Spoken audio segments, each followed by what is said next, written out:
এই বাংলাদেশ আজ স্বাধীন বাংলাদেশ, ছাত্র জনতার একসাথে রক্তের বিনিময়ে অর্জিত এই স্বাধীন বাংলাদেশে যদি 15ই আগস্টকে কেন্দ্র করে কোন নৈরাজ্য সৃষ্টির পায়তারা করা হয়, সারা বাংলাদেশে তাদেরকে প্রতিরোধ করা হবে।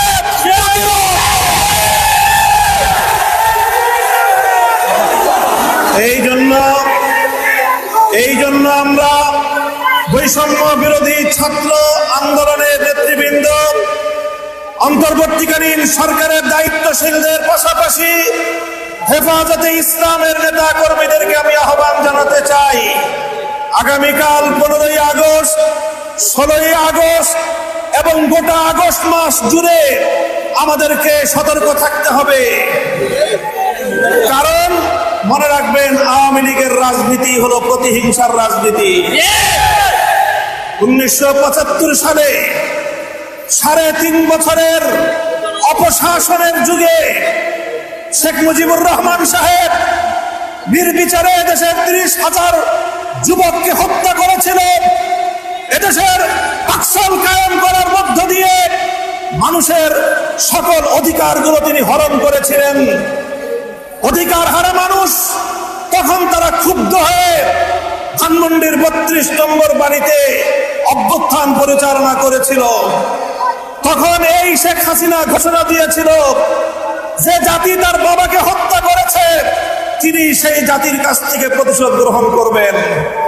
বিগত 45 বছর ধরে শেখ হাসিনা প্রতিশোধের রাজনীতি করেছেন, প্রতিশোধ দিয়েছেন আমার বাংলার তাওহীদি জনতার বিরুদ্ধে, প্রতিশোধ নিয়েছেন বাংলার স্বাধীনতাকামী মুক্তিকামী জনতার বিরুদ্ধে, প্রতিশোধ নিয়েছেন বাংলাদেশের ছাত্র জনতার বিরুদ্ধে, প্রতিশোধ নিয়েছেন এদেশের হেফাজতে ইসলামের লক্ষ লক্ষ নিরপরাধ মানুষের বিরুদ্ধে।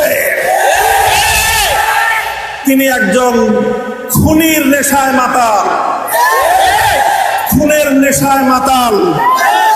আপনারা লক্ষ্য করে থাকবেন, যারা মাতাল হয়, মদখোর হয়, তারা সারাদিন যে যেখানে থাকে, দিন শেষে রাতের বেলায় সব মাতালগুলো একসাথে হয়ে মদ্যপান করে মাতলামি করে। বর্তমান পৃথিবীতে বড় বড় খুনের নেশায় মাতাল আছে। 1 নম্বর বেনিয়ামিন নেতানিয়াহু, 2 নম্বর ভারতের গুজরাটের কসাই নরেন্দ্র মোদী, 3 নম্বর বাংলাদেশের বিদায়ী ফ্যাসিবাদী শেখ হাসিনা। এই শেখ হাসিনা এখন গিয়ে খুনের নেশায় মাতাল হয়ে নরেন্দ্র মোদীর সাথে আখড়া করেছে।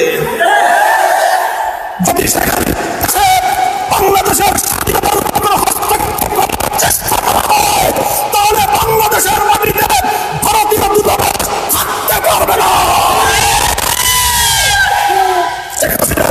বাংলাদেশে বিভিন্ন থানায়, আদালতে হত্যা মামলা দায়ের হয়েছে।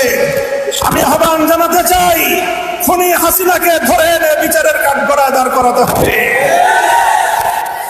প্রিয় সাথী ও বন্ধুগণ, বক্তব্য শেষ। ইনশাআল্লাহ বিগত দিনে যেভাবে রক্ত দিয়েছি, যেভাবে আমরা রক্ত দিয়েছি স্বপ্নচক্রে, যেভাবে আমরা রক্ত দিয়েছি মোদী বিরোধী আন্দোলনে কাঠাচারিতে, যেভাবে রক্ত দিয়েছি আমরা মোদী বিরোধী আন্দোলনে ব্রাহ্মণবাড়িয়ায়, ঠিক আগামী দিনেও দেশের স্বাধীনতা রক্ষার জন্য, ইসলামের জন্য যদি আবার রক্ত দেওয়ার হয়, স্বাধীনতার ঝান্ডা নিয়ে রক্ত দেওয়ার জন্য প্রস্তুত থাকবে কারা?